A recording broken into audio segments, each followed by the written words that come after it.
Welcome in, everybody, to episode 10 of Destination Dynasty. I am your host, Matt Heckman, joined today by both of my co-hosts. It's been a long time. Jacob, how are you doing? Welcome back to the show. I'm always happy to be back. Always happy to be that one weird guy who doesn't quite know what he's talking about, but will yell into a microphone because that's what podcasting is, baby. Absolutely. Martin, how are you doing tonight? We got the whole gang back together. Yeah, the band is back together, and I'm with the band, so I'm doing all right. Huzzah. Huzzah, huzzah, huzzah. Hey, we got a lot to talk about today, guys. We always have a lot to talk about. I feel like I look at our outlines and I'm like, this could be a shorter episode, maybe a little 50 minutes, 40 minutes. Every time we're like getting toward the end, and I'm like, all right, I got to speed this up. Like, time to fly through whatever segments we have listed at the bottom. But yes, it is a big episode today. Today, we are going to talk. It's kind of a mid-season check-in, even though I always feel like the mid-season is really the 2/3 of the way season. I feel like the All-Star breaks a little bit after, and then the trade deadlines even after the All-Star break. And so we're really checking in with 2 months left in the season here. But we're going to look at the trade deadline. We're going to preview that. We are recording on Thursday, July 30th. The would have been perfect if the trade deadline was where it usually is on July 31st, but they pushed that back to mine and Jacob's frustration as we try to plan these articles out. Jesus. Just keep pushing them around our schedule. I'm sure the editors and graphic designers for Pitcher List love me and Notion constantly moving those around. We're going to look at some risers for major leagues, some fallers, some prospect risers, fallers. I think a big intro, a good icebreaker for this episode is prospects. We always talk about the trade deadline, changing value. I'm going to ask each of you. I'll start with you, Martin. Who's one prospect that you hope gets traded, and who's one prospect that you are expecting definitely gets traded? So I'll start with expecting first. I'm expecting James Tibbs to get dealt by the Dodgers in some way, shape, or form. It seems like he's always being traded. He's already been traded 3 times in his career. So let's make it number 4. I think he's worthy of at least getting a shot somewhere. And we know they're going to do something to upgrade their roster, whether it's Skubal or Gosman or somebody. They're going to go get somebody. And I think Tibbs is going to be a piece that gets moved. And then a prospect I want to get moved. Oh boy. This is complicated. You don't necessarily want them to change farm systems, but you want them to get an opportunity. Yeah, I think a guy that I think could use a change of scenery is probably Jonah Tong. I don't know if he'll get one. He's going to be a topic of discussion later on. Tong is a guy that I think could use a change of scenery. Something's weird in his development, and I don't know what it is, but that's a guy I think could definitely use a change of scenery. I'd like to see that happen. So, no, I think that makes a lot of sense. Jacob, what about you? One guy that I want to get moved is Aiden Miller. Like, it is. I know. No. Praise. Yeah. Listen, why do you want him to get moved? So it's more so signaling how aggressive the Phillies are. This is, I'm not a Phillies fan by trade, but it doesn't take a crystal ball to see like. What'd you say? I said awkward.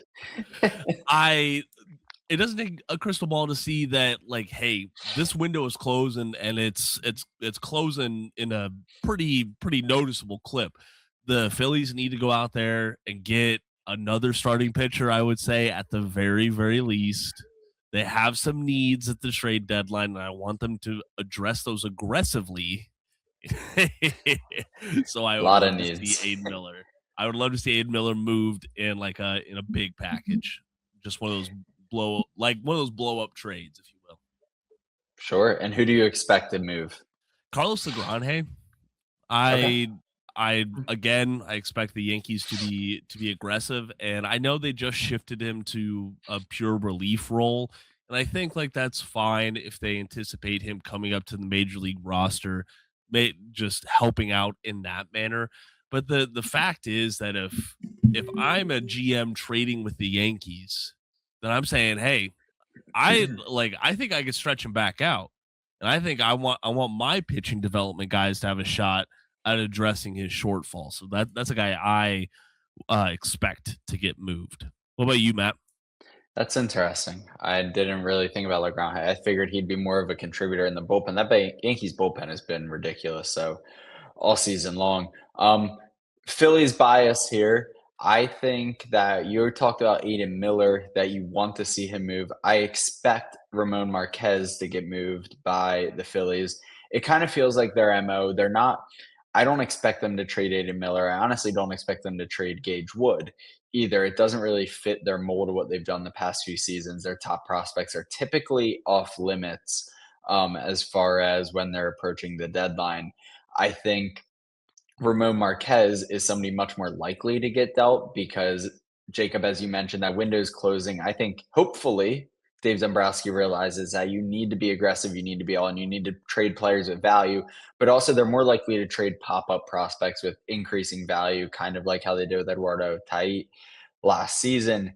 I think Ramon Marquez has really increases value both in dynasty leagues and in real life this season. I think it's a pitching prospect that a lot of scouts are excited about. So I expect Marquez to move. One player that I would like to see traded is Luke Adams from the Milwaukee Brewers. I think Milwaukee's kind of got a logjam of infielders there. They always have prospects that might be a little bit more exciting than Luke Adams. I think Luke Adams could really play for Dynasty Baseball. I'd like to see him get extended runway. I think he is at this point probably as close to Major League ready as they come. I worry that his leash won't be very long since I believe Milwaukee trusts in Andrew Fisher. Whether I believe Andrew Fisher is a better prospect is up for debate. But I believe Milwaukee believes that. I believe he has more upside. I think they would push Luke Adams out for Andrew Fisher. So I'd like to see Luke Adams get dealt at this deadline. Speaking of the trade deadline, we have a couple of trades. So I mentioned earlier, me and Jacob are shifting our articles around. Jacob's supposed to do the first crack at the MLB trade deadline breakdown for dynasty managers. Look out for that on Pitcher List. We keep pushing it back because not many trades are happening yet, but we do have a couple so far. Curtis Mead was traded to the Red Sox for Connely Early. Martin, how you feeling about that trade with Mead going on the IL with the fractured wrist there? Yeah, the timing of the injury kind of sucks, but in general, I'm one of the few Red Sox fans that actually likes the trade. I don't think that that's necessarily a bad deal on the Red Sox end of things. People say overpaid and things like that, but here's the thing: Mead is only 18 months older than Early. He's got the pedigree as a prospect. He's made some tangible changes in his swing, and he's unlocking some new skills, lifting the ball in the air to the pull side. He's already making above average contact. His quality of contact is much better this year as well. It's just one of those things where if those gains can stick, and there's no reason so far to believe that they won't, that he's a guy that could potentially be a 25 homer bat in that lineup. And they needed power. They need right-handed power. And he fills that void. Early for me he's a good mid-rotation arm. I liked him a lot more last year than this year. This year he seemed to be really just living in the margins and trying to nibble too much. He became really inefficient. He wasn't missing bats as often either.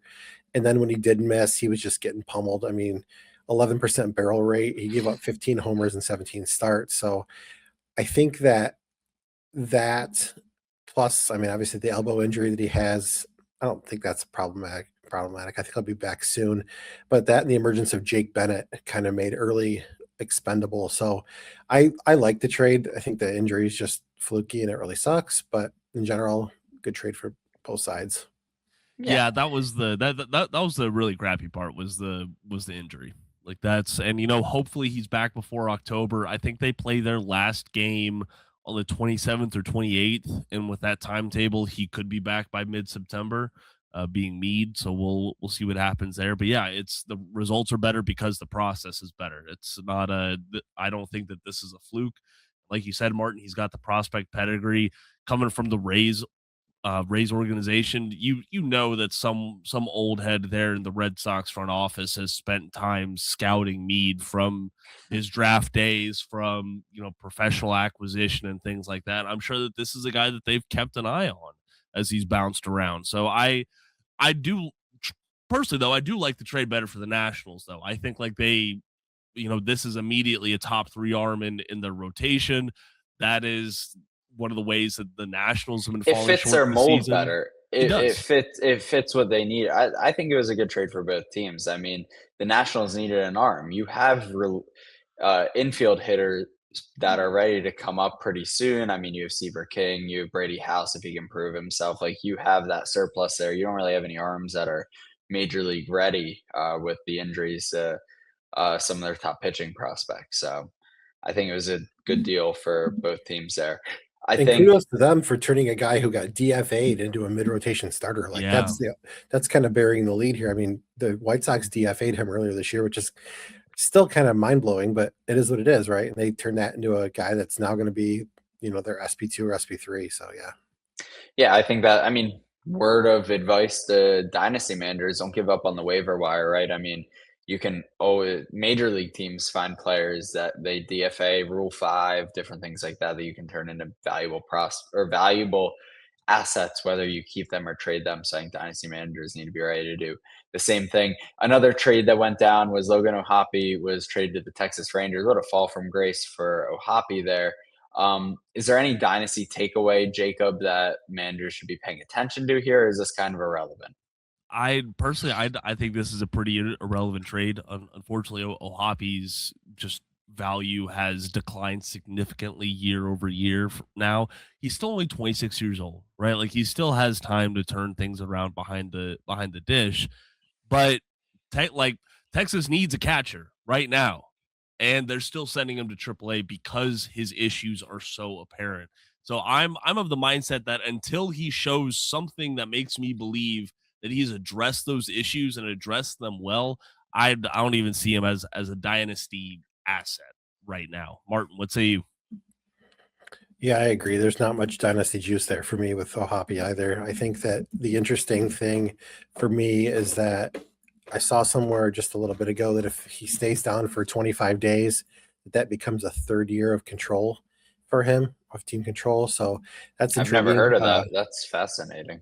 Yeah, I just saw that come across not too long ago. So that's interesting because they've got a catcher down in their system named Malcolm Moore, who decent guy, decent player. I think he's going to be a major league catcher. I think there's definitely some things he needs to work on, but I think O'Hoppe bridges that gap between O'Hoppe and, maybe they bring back Danny Jansen on a deal or Higashioka on a deal, Yeah, something like that, just to bridge that gap. But I think, you can always take a chance. There's a little bit of success in his background, and maybe, just maybe. So. Yeah.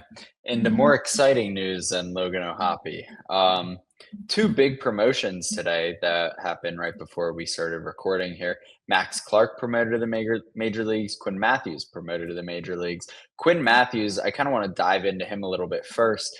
He was a fast rising prospect going into last season, and then the control issues really caught up to him as he moved through the Cardinal system.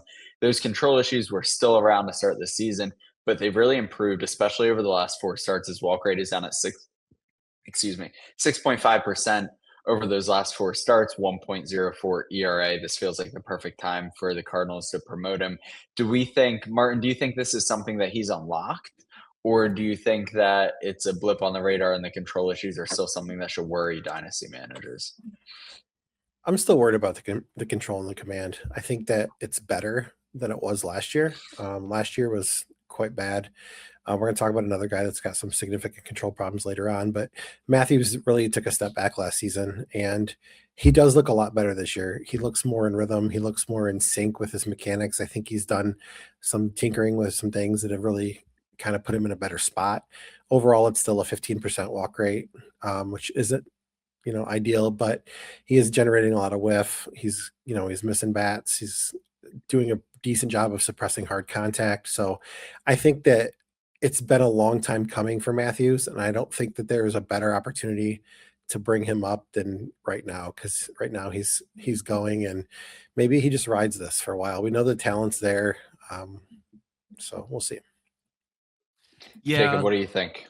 That I'm in the same spot, right? Like, there are definite red flags with Quinn Matthews. Like, I went over to the PL Pro hub just to make sure I wasn't misremembering things. I went through, I pulled all of his cards. He he doesn't have an above average PLV graded pitch other than a sinker, which he throws 10% of the time. Like that's his least thrown pitch. He has issues. He has red flags. He gets barreled up quite often there in AAA, ranking the 28th percentile right now in that. And he just doesn't get in the zone often. But I will say that when he does get in the zone and the opposition swings at it, they swing and miss at it. So like we're not just relying. Yeah, there's a lot of deception from the southpaw. So I think there are things to like. I think this might be one of those guys where you're saying, hey, he's not a perfect pitcher, but gosh dang it, he gets results. He's gotten results in AAA so far this year. He's 25 years old. Now's the time to see if he's got any big league juice in him. Yeah, I mean, I think that makes sense. Speaking of big league juice, Martin, I saw you are telling dynasty managers and fantasy managers, I guess more so than dynasty managers, to temper their expectations for Max Clark in 2026 now that he was promoted. Why are you taking that stance? What do you see that should have fantasy managers pressing the pause, and should dynasty managers also be concerned moving forward? I'm not as concerned in the long term for Dynasty. I think Dynasty, there's still plenty of value there. He's still super young. My thought was more about the 2026 because, when you get these shiny new toys up in redraft, and I know we don't do a lot of redraft, but a lot of my followers do. And so I was kind of tempering their expectations. Clark is a guy that he's been in Toledo all year. I live 5 minutes from the stadium. I've seen him in person at least 10 times this year. He's got that it factor. He's got that charisma. He reminds me of PCA with the way he carries himself, the way he, plays the game. But there's not a lot of juice there. There's not a lot of power. It's a line drive approach. He's a very good contact hitter. He makes great swing decisions. He's very patient at the plate. He's probably going to walk 15% of the time. He's a 60 grade hitter, maybe a 65 grade hitter. I just don't know that the power is going to be there. His barrel rate in AAA is like 5%, maybe even lower than that. His average EV is very low. If you're a Max Clark owner in right now, be very careful with how often you're using him. He's going to play every day. He's probably going to give you value in points leagues, but the power is not going to be there. So if you're looking for this immediate impact from him, it's not coming this year. It's going to be something down the road. And even then, I'm still not sold on the power. This could end up being like a Sal Frelick type guy where he hits for a high average. He gets on base a lot. There's not a lot of juice, but he's gonna steal a lot of bases. He's just gonna be more high profile. So I love Clark. I think he's a great player. I really enjoyed watching him in person. I think he's gonna be a terrific superstar in Detroit. I just don't know that the fantasy juice is there. And I actually just dropped him in our dynasty ranks too. That I think that came out earlier this week with the dynasty ranking. So I don't love the Sal Frelick comp. I think he's a little. No, I know. I was just. It's funny because I have a Frelick comp later on for Cannarella. So that's funny. Yeah, I think it's interesting because since June 18th, that's really when he started to take off, right? Quick pause, quick tangent here. I looked up at my TV and Dalen Lyle just hit 2 home runs again. And I was like, I rostered Dalen Lyle in a couple of leagues. And this is now the 3rd time this season he's hit 2 home runs in a game. So weird stat. Weird, just needed to kind of bring that up here. Not a power guy, kind of weird. He's hit 2 home runs 3 times now. I don't think Kyle Schwarber's hit 2 home runs 3 times this season. So interesting. Anyway, back to Max Clark. He kind of really took off in the middle of June, 313, 419, 530 slug and slash since June 18th, 217 ISO. He's raised his launch angle by 5 degrees since that period. And so I think he is still a line drive hitter, and that gives me a lot of confidence for his hit tool. But I think he's also learning how to get to his pull side a little bit more. He's young. He's only 21 years old. So I think there is so much potential and so much juice there, kind of Martin, like what you said. Like he just has that it factor. When I've watched Max Clark play, he's always ranked very highly over on the prospect list. I've been a real Max Clark believer. So I'm wondering if maybe he just figured something out, which sounds kind of simple. I wish I could see. I don't think it's a feature on I'd have to do some real minor league searching on Baseball Savant, which I didn't do before the show. But I wonder if he's pulling the ball more as well in the air to get to some more power there. I like Max Clark. Martin, I do agree, though, with what you're saying. I think the power expectations should be tempered. I think he is a guy that I would be adding in all 12-team leagues based on upside alone, because how much is your bench outfielder really doing for you versus Max Clark could be a difference maker. I'm not saying he's going to be, but I think that's in his range of outcomes over the next couple of months versus your fifth outfielder. If you lose him, most likely you can replace him with somebody else if Max Clark is not the answer. Jacob, where do you land on Max Clark near term and long term? I think near term, don't expect too much from him. Martin really nailed his profile. Like Max Clark, great prospect. However, there are certainly limitations to his dynasty value overall. And Matt, what you're talking about with his pull air rate right now, it's slightly above AAA average, 18.9%. And like we're still getting these results right now. He's been feasting on fastballs mostly this season.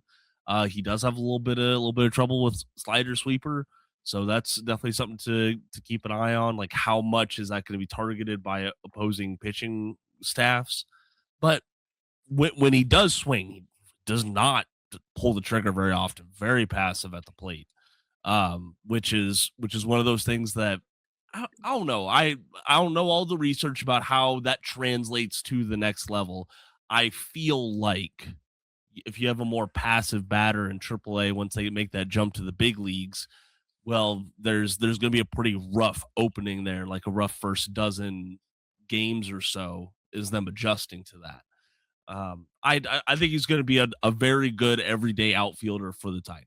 I think he is going to show some of his value on the base paths, especially.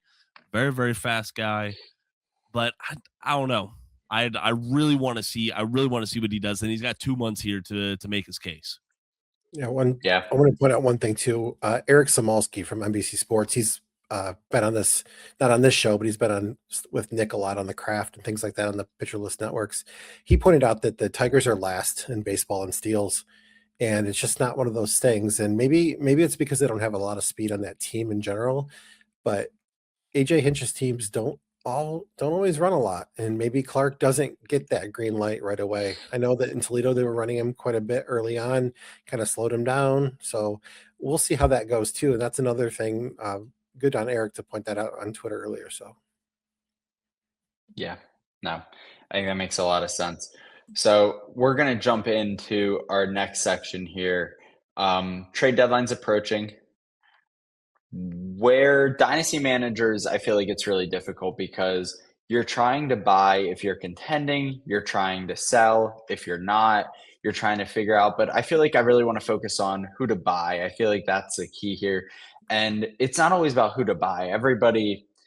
It's easier in like a new league or something where you have salaries and it's easy to be like, or expiring contracts. And it's like, okay, well, a $60 Paul Skeens probably not going to be kept. Versus if in a regular dynasty league, you have players that you can't just go get a Paul Skeens if you're contending. You can't just go get a CJ Abrams if you're contending. If Abrams is on a rebuilding team, those are rebuilding pieces. And so we're going to go into some players that are good targets for dynasty managers to go after who are contending that you might not have to pay a whole lot for, right? They're going to be cheaper than some other players, but could make a difference for your dynasty teams in the long run. So we're going to start off. I'm going to turn to you, Martin. Heriberto Hernandez from Miami, 16 home runs in 79 games. What do you like about him? Why do you think he's a good target for dynasty managers? yeah, he's kind of popped up lately. Over the last 30 days, he's got 9 homers, 141 WRC plus. He's really hitting the crap out of the ball. 92 mile an hour EV, 50% hard hit rate. The power is definitely there. He's definitely got some thump. Obviously, there's swing and miss issues with a lot of guys with that, that profile, his age. But he does draw some walks too. So, but right now he's got a clear path to playing time with the Marlins. He's playing every single day. He's either hitting 2 or 3 in that lineup. I guess the only caution I have is to watch what the Marlins do. There's a lot of talk that they're going to move off of, out of Lopez maybe, or Liam Hicks, guys like that. And that lineup may deteriorate a little bit. But either way, Hernandez is a guy that's playing every single day and he's got some pop. And that's a bat that I'd be targeting if I was looking for, a reliable outfielder that's going to add a little power to your lineup. Are you worried about his playing time at all with Owen Casey on a rehab assignment? No, because I mean, they're kind of like the same profile. If you think about it, it's just a lot of power, a lot of swing and miss, but I'm not worried about it at all. I think they're going to make some moves and I think that things are going to change. So one way or the other, he's going to get his, he's going to play at least play out 4 out of 5 days. And that's enough for me, given how much impact he's making on the ball. So. No, that makes sense. Jacob, we're going to turn to you for the next player. Jake Berger from the Texas Rangers. He's up to 19 home runs. I don't think dynasty managers can expect a lot in the batting average department, but is his power upside enough to be a potential target for dynasty managers in the second half? I think so. Like if you really need someone in that role on the cheap, then there are worse options than to go out and get Jake Berger. Hey, he's gonna play nearly every single day for the Rangers. If I recall correctly, I think Globe Life Field is pretty friendly to right-handed power bats. So he has that going for him. And like there are things to like. We talk all about this bat speed revolution and that being one of the next frontiers in baseball. Well, he's got that in spades. That's one of his strong suits. So he'll put a charge in the ball. You just don't know how often he's going to put that charge into the ball. I like him as a budget option, if you will. He's going to get opportunities. He's going to get plate appearances. He stayed available this year, which is nice. But don't expect like that 30+ home run guy that we saw with the White Sox. I mean, he's not that far off from a 30 home run pace. I think that's what's sneaky. And that lineup's going to get better too because Corey Seager's coming back. Even though I don't really like Corey Seager, but Corey Seager's still good. Back. I don't. Different topic for a different day. Yeah, the Seager's coming back. Langford's healthy. They're going to be more. They're going to do something at the deadline too. I'm sure. I mean, they just added Logan Hopkins. Maybe he becomes a. Oh yeah, the real difference maker there. Let me go get Jake Berger because there's your takeaway to draw from listening to Destination Dynasty episode 10. Go get Jake Berger because the Rangers traded for Logan O'Hoppe. Martin, I'm just messing with you a little bit. No, I couldn't even say it with a straight face. I am going to take the next one here. I think Gabriel Moreno from the Diamondbacks is a great trade for target because I don't think his dynasty value has changed that much, even though he has been incredible when healthy. Yes, health has been an issue. It's been an issue throughout his career. But if you're in a 2-catcher dynasty league, you can go get a catcher who can be a catcher 1 for you for years. His glove is good enough. Like, you don't have to worry about the glove and him moving off the position. And the bat has just gotten better and better and better. I mean, if you pull up his Process Plus over on PL Pro, it's off the charts right now. And really, it's been really good for a long time now. If you go to Baseball Savant, you get a ton of red X batting average in the 98th percentile, X slug in the 80th percentile. The home runs haven't fully come yet, but also he's only 1 off from his career high already this season. He's up to 8 home runs. Gabby Moreno, he is safe. He's going to contribute. He's going to hit for average. He's going to play every day. He's going to get on base, which is big. And I think, Jacob, you mentioned these trade targets aren't the most flashy. They're not like players you need to sell out for here. And I think Gabby Moreno fits that mold exactly because in my one Yahoo league, which is a pitcherless staff league, it's a 1-catcher league, so it's a little bit different. It's not a dynasty league. But Adley Rutschman, I had Adley Rutschman. He got hurt. I picked up Moreno on the waiver wire in a 12-team league. It's like Gabby Moreno shouldn't be there. And then Rutschman came back, and I made the mistake of dropping Gabby Moreno for Rutschman. And then I felt really stupid about that. And then Rutschman got hurt, and I was like, great, I need another catcher. Guess who's still out there? Gabby Moreno. Like, nobody wants Moreno because there's this, like, bad vibe about him that he's hurt, he doesn't produce. Gabby Moreno, great trade target if I am being honest. I put this next guy in, but Martin, I'm going to see what you think here. I put Bryson Stott in as an interesting trade target for dynasty managers down the second half Do you agree with that, or are you out on Bryson Stott? I mean, I think he's fine. I don't feel like there's much upside there. I think it's just a high floor play. I think that he gives you, obviously he plays every day in a very good lineup. He's, going to hit for average. He's got a little bit of pop here and there. He's going to run. The counting stats are, generally pretty good. So I think if you need a plug and play, if you lost like a Connor Griffin or, you've been burned by the Holiday and McLean underperforming Holiday. types. That's exactly where I was going in my head. Yeah. I was like, if you have Holiday, maybe. But yeah, I mean, I think he's just a reliable. He's just a guy that you can just kind of set and forget and not have to worry about it. So, his dynasty cost isn't overly high. I think he's probably like in the 300s or so. But so yeah, Stott's a guy I'd be fine adding. If you need some steals, middle infield is kind of thin. He's been playing better. He constantly tweaks his swing, but since June 4th, 298, 366, 450. He's 17 for 17 on the bases this season. I just think middle infield can be tough. It can be tough in a lot of ways. I mean, I'm relying on Nasim Nunez in some leagues, and Nasim Nunez has a lot of stolen bases. But Bryson Stott can be a little bit more valuable if you're looking for some middle infielders there.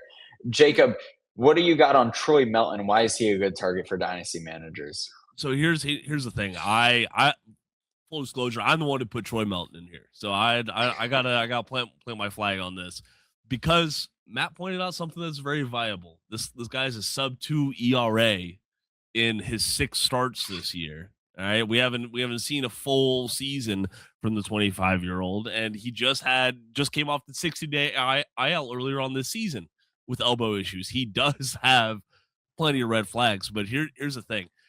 I think that he is a guy on the rise. I see that ERA. I think there's going to be a little bit of regression, of course, but as all the eyes are on, who is going to leave the Tigers? Who is Scooble leaving? Is Mize leaving? Is Flaherty leaving?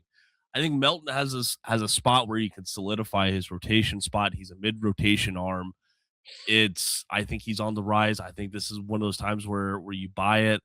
And you go pull up his Baseball Savant page, there's a lot more red than you would anticipate. This is one of those guys where it's all about pitchability, and like the box score is always going to look better than the stuff models when it comes to Melton. But here's the thing. What matters in fantasy, the box score or the stuff models? It's always the box score. So far, Melton has been that guy that can provide that on the cheap. Yeah, I think my worry with Melton is he's going to be more expensive, I think, in a dynasty league than some of those other names. I don't think the dynasty community's fully caught on to Melton at this point, but I do think people are going to see his age. People are going to see that sparkling ERA, and they're going to say, I don't want to trade Troy Melton. They don't have that sting in their mouth like they do with Jake Berger. They don't have so you're gonna have to pay a little bit more. But no, I think if you're in the position where you can go get Troy Melton, if you believe in the breakout, just like Jacob does, I think now is a perfectly fine time to go and get somebody like Troy Melton. I'm going to play devil's advocate on that though, because Jacob brought up a good point on the injuries, and my biggest thing with him is that the injuries are very real. He missed a significant time. He missed time last year, and he's only had one season in his entire pro career where he's topped 100 innings, and it was 102/3. So this is a guy that doesn't have extended workloads. He's already at 67 innings for this year. The Tigers are going to fall out of the race. At what point do they shut him down and just start running Ty Madden and Kiter Montero every 5th day? That's my concern with Melton. Not only is the cost going to be higher than these guys, but the workload is a concern for me. So I'm a Melton owner. I'm a Melton truther. I'm worried about overpaying for the rest of 2026, knowing that there's going to be some sort of workload management there. Yeah, I think Jackson Jobe is coming back too. I think that's somebody that not a lot of people are paying attention. And they're going to work. The flip side to that is does the Scooble go away? So I think it could. Yeah, I think it could balance out there. Okay, let's get into the main segment of this podcast. See, this is what I'm talking about. We have plenty to talk about. And I'm always like, it's going to be a quick episode, and we're 35 minutes in. And I'm like, all right, let's get to the main segment of this podcast here. So maybe we'll go a little bit faster. Major League Risers. we're going to look at a couple of pitchers here that have seen their major league value and dynasty value really take off this season. The first being Parker Messick of the Cleveland Guardians, 2.59 ERA on the season, 1.48 ERA over his last 4 starts. The strikeouts aren't very good. The command is very good. You start to wonder, I think they were talking about it on the Sunday Night Baseball broadcast, the Phillies Yankees from the other day. I forget if it was Joey Votto talking. I want to say it was Joey Votto. And they were asking him, are the days, because Christopher Sanchez was pitching, and you were wondering, or they were wondering, what's the next step for baseball? There was this big push for velocity, and velocity was the big thing. And now it kind of feels like you're seeing Paul Skeens get hit a little bit. You're seeing other pitchers just velocity, like hitters are adapting to velocity. And so is deception going to be the next big thing? Are pitchers like Christopher Sanchez, like Parker Messick, going to become the mold that organizations start to target a little bit more? And Parker Messick has been really, really good this season. His dynasty stuff has kind of taken off, or his dynasty value has really taken off. Martin, is this somebody that dynasty managers should be buying in on with the rising dynasty value? Or is this somebody that you'd be a little bit hesitant to buy in on? I think my only hesitation is buying in at the current cost, because I think the current cost is really high. If you're a Messick owner, I'm selling because the value is really high. But he's been really solid in 2026, 15 of 21 starts. He's pitched into the 6th inning. He's pitching deep into games. The command has been really good. He doesn't really attack the zone like he should, but he gets a ton of swing and miss and chase out of the zone. He's had a little bit of batted ball luck, which is what it is, but his xERA is still just over 3. I really like Messick a lot. I think he's a good SP3, SP4 in fantasy. So what do you think, Jacob? Yeah, I think that's a pretty good spot to put him at. And he has seen a pretty noticeable velocity jump. He's dropped that arm angle down just a touch. And yeah, just batters don't tee off on it. That's the thing. Both the barrel rate and the hard hit rate are like amongst the best in major league starters. So here's the thing. He's got plenty of deception from the left-hand side. The Guardians, they tend to get the best out of their starters, it seems like. And what we got with Messick is this pitcher who came into the league and he already had an expanded arsenal. Like this isn't a kid just riding out 1 or 2 really good pitches and hoping for the best on the stretch and figuring it out. He has 4 pitches, that he throws in the double-digit rate, and that cutter's still getting in there, that slider's still getting in there plenty. I'm worried about the cost though. Like you said, I think they're going to say, hey, first time all-star, he's a breakout rookie. I'd put him in the top 3 in the AL Rookie of the Year race, and 25 years old. Oh, with the Guardians, like there's a lot of factors that stack up that would raise that price. But yeah, he's one to like if you already own him. Yeah, I agree. Next up, Braxton Ashcraft. Sorry, Matt stepped away for a little bit, so we'll see him in a few minutes here. But Braxton Ashcraft kind of emerged as a viable SP2, SP3 in the Pirates rotation, which is just continues to improve day by day. I mean, we're talking about Jared Jones is now back. Seth Hernandez is carving up, guys in the minors. They've obviously got Paul Skeens. So Ashcraft has really seen his value rise a lot. He's been kind of mixed results though as of late. He's got a 6.04 ERA since June 1st. He's allowing a lot of home runs, 9 home runs in that span. But the FIP and the XFIP, show a lot of batted ball bad luck against him. They're 346 BABIP against him. So, and he's still striking out guys, 25% strikeout rate, 7% walk rate. So Jacob, where are you at on Ashcraft? Is he a guy that you're targeting in Dynasty, or is it a guy that you think you're going to hold serve and wait and see what's next? It's tough with Ashcraft because of the injuries. Like that's the biggest red flag. He's at 122 in a third innings as we're recording this on Thursday. I mean, he's done so many things well for the Pittsburgh Pirates, and that is really understating it. Like if you were an Ashcraft believer, then your belief is getting paid off right now in 2026. The thing is, I see a lot more of a pathway for him to fall flat in 2027 than for him to continue this success. I will say he's feasting on batters chasing outside of the zone. Like that is it right now. That is his thing. And sometimes as you get more tape against these pitchers, sometimes that chase does fall off a cliff.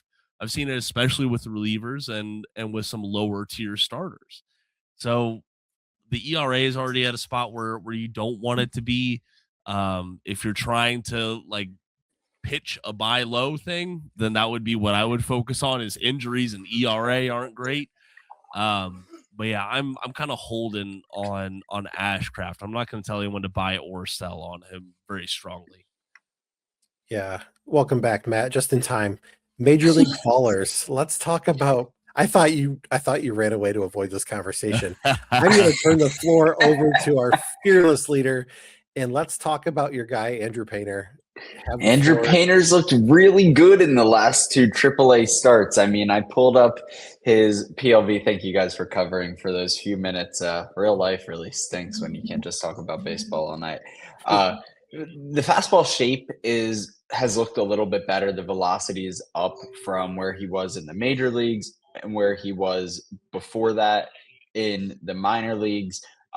You're up to over 97 miles an hour in velocity, which is higher than it was in the major league level, up to closer to 16 inches of induced vertical break on that fastball versus 15 before that. So I think that's really good news. The PLV is up from 4.45 to 4.81.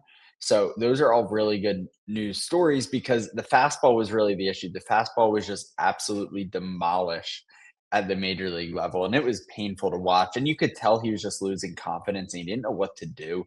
I mean, when your fastball has a 404 batting average against and a 660 slug, I mean, you talk about all-star numbers. Sometimes you look at stats and it's like, oh, well, somebody's an all-star against this pitcher, or a pitcher is giving up all-star numbers. This is giving up like best hitter ever numbers against your fastball, which is was really demoralizing. So his dynasty value has definitely taken a hit. I'm hesitant to say I'm fully out on Andrew Painter as a pitcher. Martin, I feel like you're ready to disagree and tell me that dynasty managers should be fully out. I'm holding out hope. Maybe that's my Phillies bias, but tell me why I'm wrong there, or if I'm right to hold out some hope. No, I'm not going to give up on the kid yet. I mean, let's be honest here. He was weeks away from being in the major league rotation as a 19-year-old. The time, the injury with the elbow, Tommy John, obviously wasn't ideal. They kind of babied him back a little bit. Last season was kind of a, ramping back up kind of thing. The command was poor. We talked about the fastball shape. That was a problem. I don't think we give up on him yet. I think we're still, less than 2 full seasons removed from starting over again. And there's a lot of pressure in Philly. I just think that he's a guy who just needs to get right. And I think he'll be okay in the long run. I'm not as concerned. I've definitely lowered his value in Dynasty for sure. And I can't lie and say that I haven't.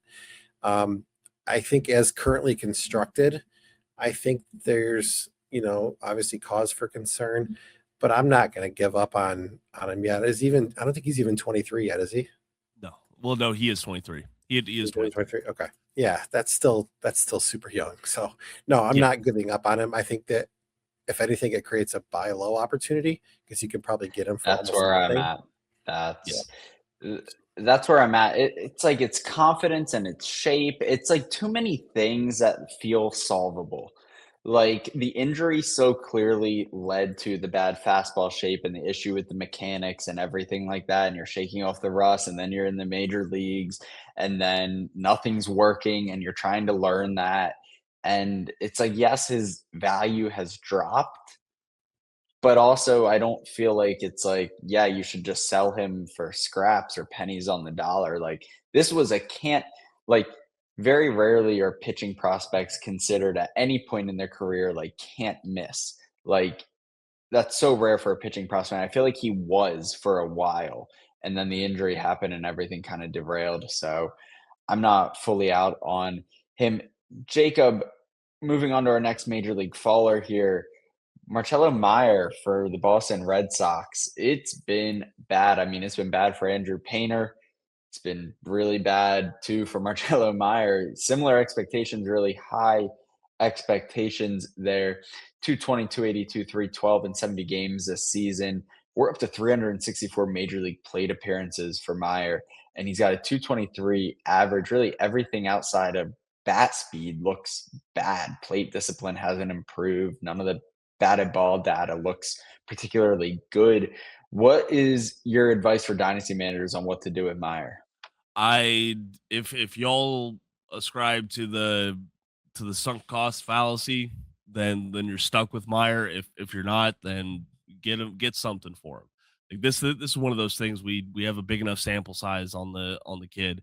There is not something that I can latch onto if I owned him in Dynasty where I could say, yes, I believe he is going to turn it around because of this.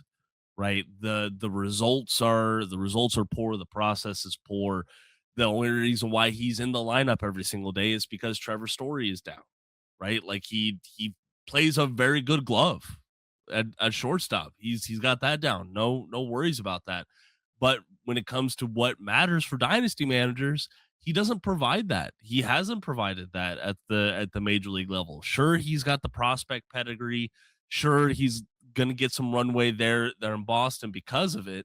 But I don't know. Like you could try and buy low, and I would hope that someone would bite because he's looking bad in the wrong way. Yeah, I mean, I hate to agree. I was never overly into Meyer. He always had injuries. There was always something going on lingering with him. I kind of got duped when he got hot in 2025, and but I guess if there's one pass that I'm going to give him, it's that he's never been able to get into a rhythm. And again, it's because of injuries. He's never had a prolonged stint on the majors of more than like 40 games. And so it gets hard to do that. And even then he was kind of platooning a little bit as well. So I think that there's still something there. I don't know when we're going to see it. But Jacob's right. He's an elite defender. But right now he's on the IL. Again, he's been out for another month. Patience is growing. It's getting a little thin in Boston there. And so I think but there's no way that I don't think they can move him at this point. I don't think that the value is there to put him into a It's trade. just does he become Christian Campbell? I mean, at a certain point, right? Like Christian Campbell's forgotten about. I mean, nobody even talks about him. Yeah, but at least he's on the field. Yeah, yes. He's on the field in AAA. Yeah, and the Campbell thing too is one of those things that's where you don't want to pay pop-up prospects, and they did that, and that backfired horribly on them. So yeah. Well, speaking of prospects, that's both those major league fallers were kind of prospects. I felt like they were good players to talk about here. Dynasty managers are probably a little bit curious what to do, but moving into real prospects now, since Mayer and Painter are no longer prospects, minor league risers here, prospects that are flying up dynasty lists. Should dynasty managers be buying high on them? Is this a skill set that you target here? Franklin Arias is probably one of the biggest risers in all of minor league baseball for the Boston Red Sox. He's all the way up to AAA at 20 years old. I mean, we talk about Mayer and the short leash. I know Mayer can play multiple positions, but it looks like the Red Sox are about to add another infielder there, 307, 393, 570 on the season. We've always known the hit tool has been really, really good for Arias, right? Like that hit tool has been great for years. There was no denying that. He ranked on some top 100 list because of that. But nobody really saw this power output coming. You saw hit tool and speed. So this year, the hit tool is still there. The power is now there. The speed isn't there. Martin, is this profile something that dynasty managers should be buying, or should they be skeptical of the power continuing at this level and be concerned by the lack of stolen bases this season? yeah, I don't have a concern about the power. I think the power is legit. I think that everything is checking the boxes in that regard. And even when you think about guys with that really elite hit tool, they're going to luck into some home runs just because they're barreling the ball so often. But I do think the power is legit with Arias. The gripe I have with him is, like you said, he doesn't run, and that shortstop's a position where you really want to have somebody run, and you talk about, like we talked about Corey Seager earlier. I mean, maybe he becomes like a Corey Seager type where he's hitting, 25 plus home runs, but he's not running. And that, pushes his value down a little bit. Obviously, Seager's he was super toolsy, and I think that Arias is super toolsy as well. But that's the kind of player you're looking at, is a guy that's going to hit for a high average. He's going to hit for a lot of power. He's going to hit in the middle of a lineup, but he's not going to run. And at shortstop, it's often a position where you want those steals. So I think that dings him just a little bit. But for me, he's an easy top 10 prospect and an easy top 125 in Dynasty, maybe top 100 at some point. So I'm buying in because I love him, but I'm also kind of just checking my phone every 5 minutes to see if they're going to trade him, because I just feel like it's going to happen. It's going to break my heart. Yeah, I could definitely see that being the outcome this trade deadline. It is. I absolutely love like the on field player that is Arias. Like exceptional player. He does like that. The stolen base thing is very viable for him, and that is disappointing. I don't know whether to buy the power or not. I want to see some more numbers from AAA. I want to see some more production there. Like as we're recording this, he has like 14 plate appearances there. I want to see his max EV down there. Yeah, that too. Not that I know if it matters. I feel like Fenway helps with that. Like you're going to play in Fenway. If you're getting to your pull side of hitting fly balls, like you don't need the biggest max EV there. But I am curious. I feel like that's a good tell sign, especially with these fringe not that Arias is a fringe prospect. I do not think he's a fringe prospect. I think he ranks in my top 15. Like he's a very, very good prospect, but the fringe power prospects, like it's good to see those max EV numbers and know, okay, am I expecting and projecting 10 to 15 homers, or am I projecting 20 to 25 homers? That's a huge difference in his dynasty value. And Martin, back to your point on whether you're going to need that speed. If he's a 20 to 25 homer guy that can hit for average, you don't need the speed. The speed would be nice to turn him into a top 5, top 10 guy at the position, but you don't need the speed. If you're not a 20 to 25 home run bat, you need some stolen bases at shortstop. So I think that goes a long way there. Moving on to our next prospect here, Cam Cannarella for the Miami Marlins. Man, did I miss out on drafting him in our Dynasty League first-year player draft, because I was in on him. Steve Dwyer, former pitcher list writer, grabbed him. Cannarella has been dominated high A, dominated double A, now in triple A. He didn't hit for much power in college. It was really the glove and the speed that kind of got him drafted as high as he did. But that power just keeps on going. I scouted him last year. Quick little plug here for Pitcher List Pro members on the new PL Pro Dynasty dashboard, or PL Pro dashboard. Our Dynasty prospect team rankings are updated there monthly. So that's where you can check those out, exclusive for PL Pro members. We're putting in scouting reports for the prospects as we go through. And so I scouted Cannarella as one of the prospects I wanted to hone in on for the Marlins. And that swing, it's unique. Like there is a hitch there, and it doesn't look like it should work, and it doesn't look like it should work against velocity up in the zone, especially against pitchers that can locate it well. And so I'm fascinated to see how he does at the AAA. I'm fascinated to see how he does against major league pitching, because if this power continues, you're talking about a near elite dynasty asset when you factor in his on base skills, his speed, there is elite potential there. But if I'm a little skeptical that power continues. Jacob, what do you think about Cannarella's power?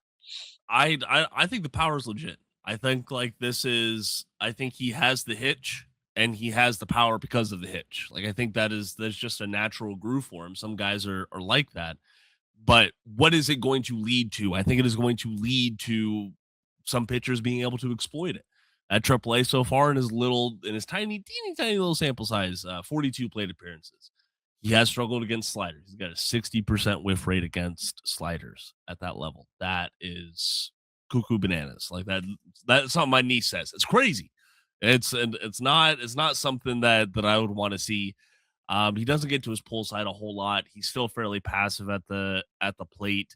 But when he does decide to pull the trigger, it works usually. It really, really does.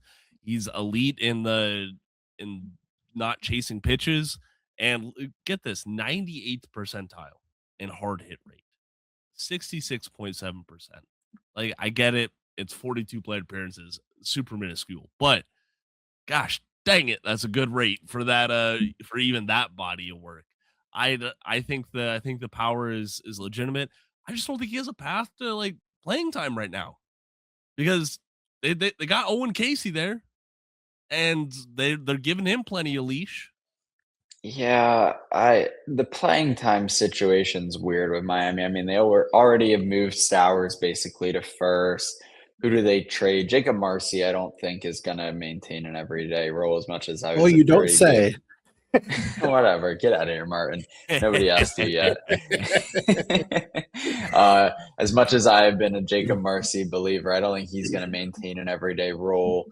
We talked about Hernandez a little bit earlier. I think there's hit tool risk there. I think there's a chance he doesn't. Griffin Conine, he's 29. He's looked good this year, but he's 29. And he's never really proven it. So I think if Cannarella comes up and doesn't really give them a choice, I think they'll find room for him. Martin, what do you think about Cannarella and his potential, his power, what dynasty managers should expect? And even if the power isn't there, is he still a strong dynasty asset? I think that's something to consider. Yeah, I think he's a viable third outfielder in dynasty. I'm still not sure that I'm all in on the power. I think that it's playing well right now, but I think that there are definitely some things that are going to get exposed when he gets in the upper, the majors. He's already in AAA, obviously, which he's seen a little bit of success there so far, but it's very small sample. But yeah, I don't know that I love the power. I know that the hit tool feels good. It feels like it's advanced, and it really should be. He was a collegiate bat, so. But yeah, if the power ends up sticking, and he's going to make contact the way he does and run the way he does, and then yeah, he's a top 50 outfielder probably in dynasty. So yeah, I think there's a safe floor there. I think the power's upside. Not totally sold on him, not all in on him, but I think there is a level of safety there. Moving on to our third minor league riser. See, we did 2 major leaguers for each. We're going to do 3 minor leaguers for each because we really care about prospects, and that's just what we like to talk about here. Eric Hartman for the Atlanta Braves, really breaking out in a big way this season with power and speed, has the dynasty community captivated by his potential. I am a little hesitant. I'm not sure I believe in the approach. I'm not sure I believe in the hit tool. This has kind of all come out of nowhere. Maybe I'm just too slow to react. Martin, what do you think about Eric Hartman here? Do you think he's a strong buy high in dynasty leagues, or do you think he's a sell high to go get somebody else? I think right now he's a sell high because the value is just off the charts right now. He's the biggest name in the prospect world as far as breakouts go. I've personally moved him into my top 15 prospects, which I don't think is, too far off the beaten path of where everybody else has him, except Matt, who's got him in like 150. But it's fine. We're not going to judge you. But no, there are concerns though. He's hella aggressive at the plate. I'm talking about a 51% swing rate, which is crazy, and he's not making a ton of contact. If you really look at it, it's a 15% swinging strike rate. He's chasing over 30% of the time. I do love that he's aggressive in the zone. He's swinging in the zone 78% of the time and pitches in the zone, which is just awesome. I love guys that attack. But with all that in mind, there's definitely going to be some regression coming. But it's just one of those things where the production's there. He's got that projectable body, the 6'1", 185. Like, he's hyper athletic. He can play anywhere in the field. He's hitting for power and average. He's running. He's got plus or better speed. I mean, he checks a lot of boxes right now, and that's why he's moving up the way he is. But it's still high A, and there's still things that are going to come that he's going to experience. And I don't think it'll be long before he's in Double A, and then we'll really get a test to see what he's made of at that point, because that is a considerable gain going from, freshman college pitchers up to like guys that have actually done some stuff. So we'll see. Is it fair to ask the question, when is the last time the Braves developed a drafted prospect? Hitting prospect, Drake Baldwin, I guess. Drake Baldwin's been really good. I just answered my own question there. Well, they've got two of the biggest pop-up names in the minors right now, in Hartman and Southacene. So, Yeah. I mean, maybe there's, maybe I heard Welsh earlier on with Bubba, and he's talking about, maybe there's something in the water in Atlanta with some of the stuff they're doing, but they're offensively. I mean, if you look at guys in their system right now, Guanipa's starting to turn the corner a little bit. John Keel is starting. Yeah. Drake is hitting the ball well, and so there are things that are, definitely improving. So, but yeah, that's a valid point. It's been a while on the prospect. Jacob, hitter what do you think about Hartman? I think this is a sell high guy. I think if you don't believe entirely into the, I don't believe in the hype. I think he's a very good prospect. Don't get me wrong, but like, kind of consensus I would say is right now I see a lot of folks who are reacting right now have him as a top 20 prospect right now in Dynasty, and I just don't see it. This is, maybe if he does it again in 2027, I'm going to look incredibly foolish, but he already had a 2020 season by his 71st game this year. Like that is just crazy production right now. But he is feasting with a very flawed process. So AA is going to be a huge, I think for him, AA is going to be a bigger jump than going to AAA, if that makes sense. If he gets a foothold in AA, I think sometimes that jump is bigger. I think that jump to AA is a huge test. I think you're right. And he was a 20th round pick for a reason. He was raw coming out of school. And he has shown why the Braves still drafted him, because of these tools. Yeah, he's been really good. Yep. All right, we are over an hour at this point, so we might have to speed. Yeah, the longest episode on record. Congratulations, guys. We might have to speed around the minor league fallers a little bit. Prospect I was really excited about, Brody Hopkins, pitcher for the Tampa Bay Rays. What a disappointing season it's been. I mean, I know there were control issues going into this year, but I don't think I realized quite how bad they were. I didn't see this coming. He's got a walk rate over 20% this season. He still ranks highly on prospects list. He still ranks highly on my prospect list. He ranks highly on Fangraphs. A lot of potential there in the stuff and the pitchability. And when he's on, he can look unhittable at times.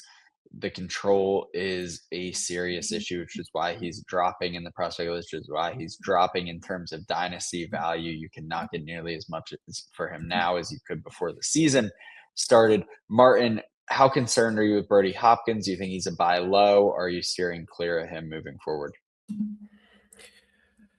I would buy low if I could, just because I think that, in a vacuum, if all these minor league pitchers had equivalent command, which they don't, we know they don't.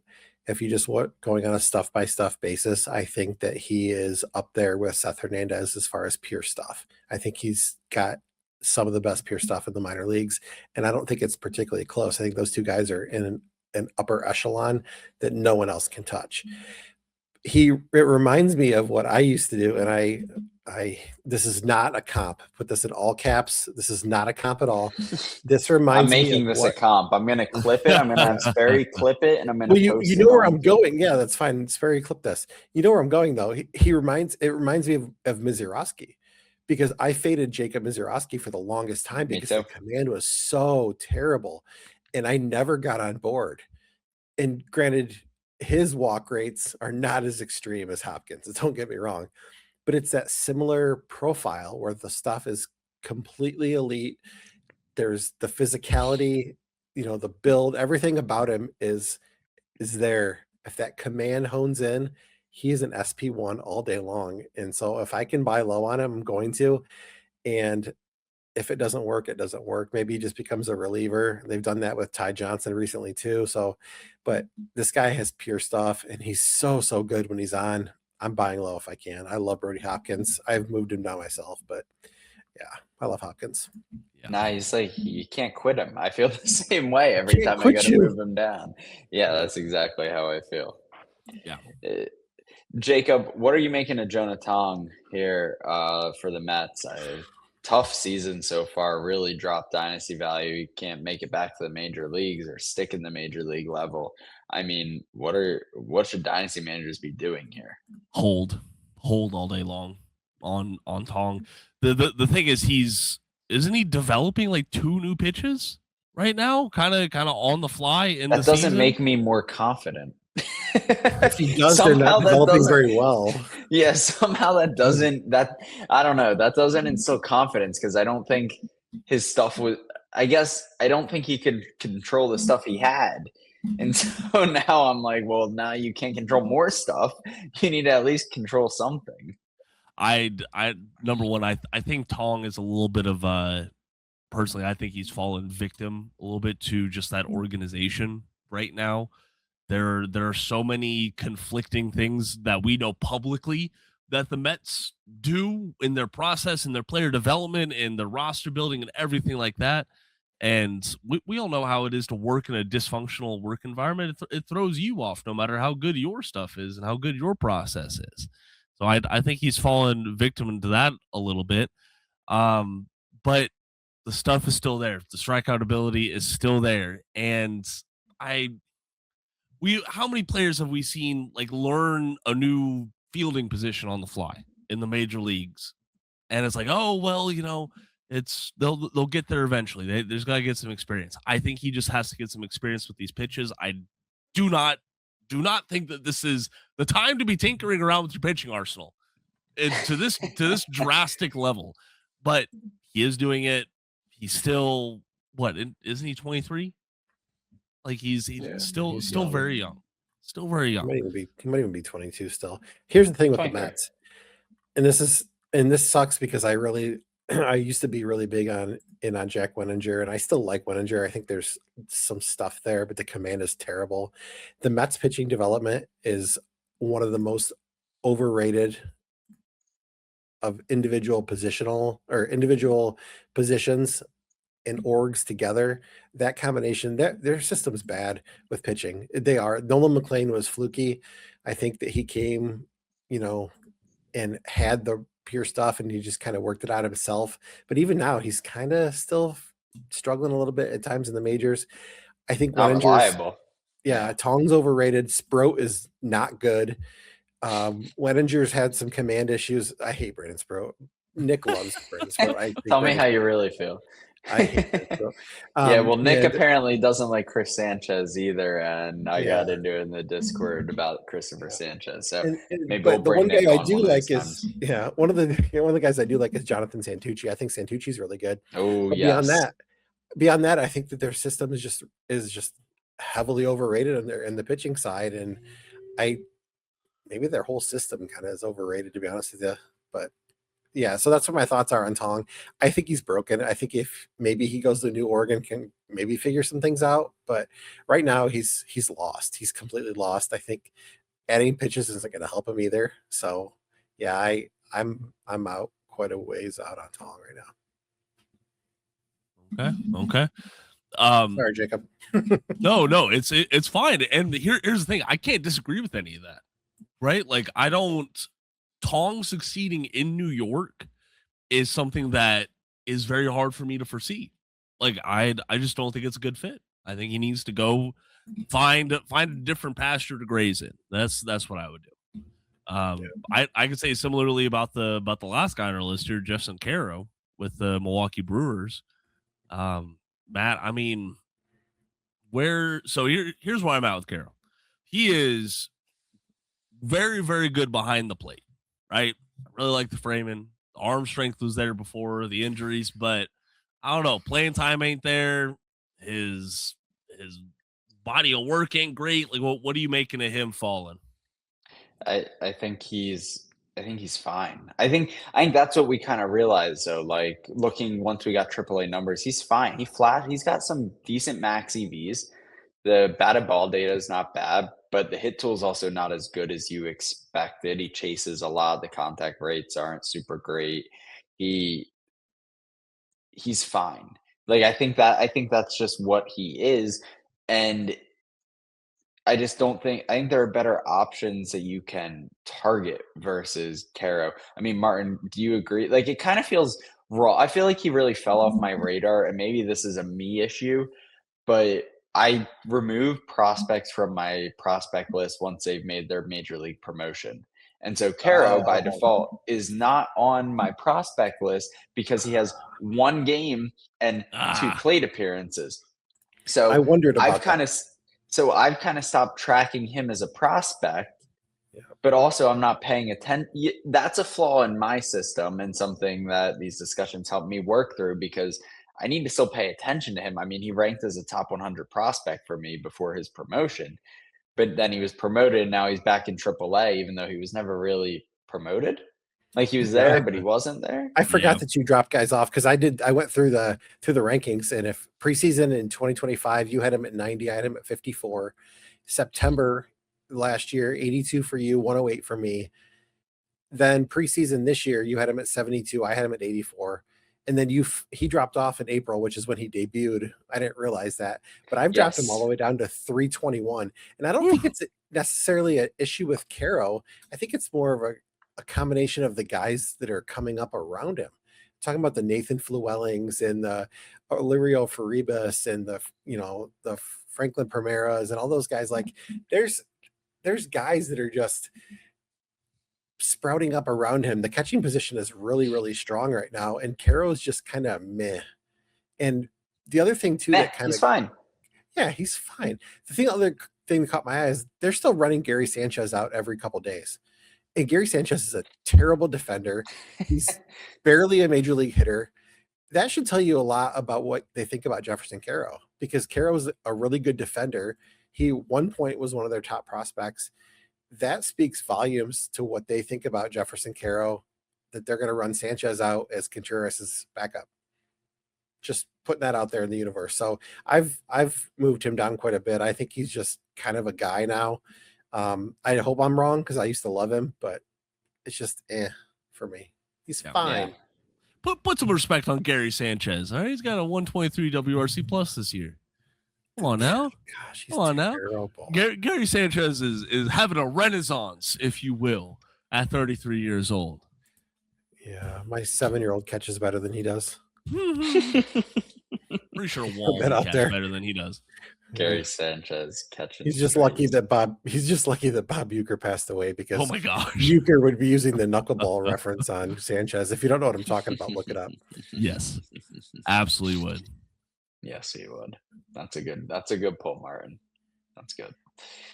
All right. Well, that about does. So, reminder for everybody listening to this podcast: we are recording on Thursday, July 30th. This time of year, things change quickly, very, very quickly.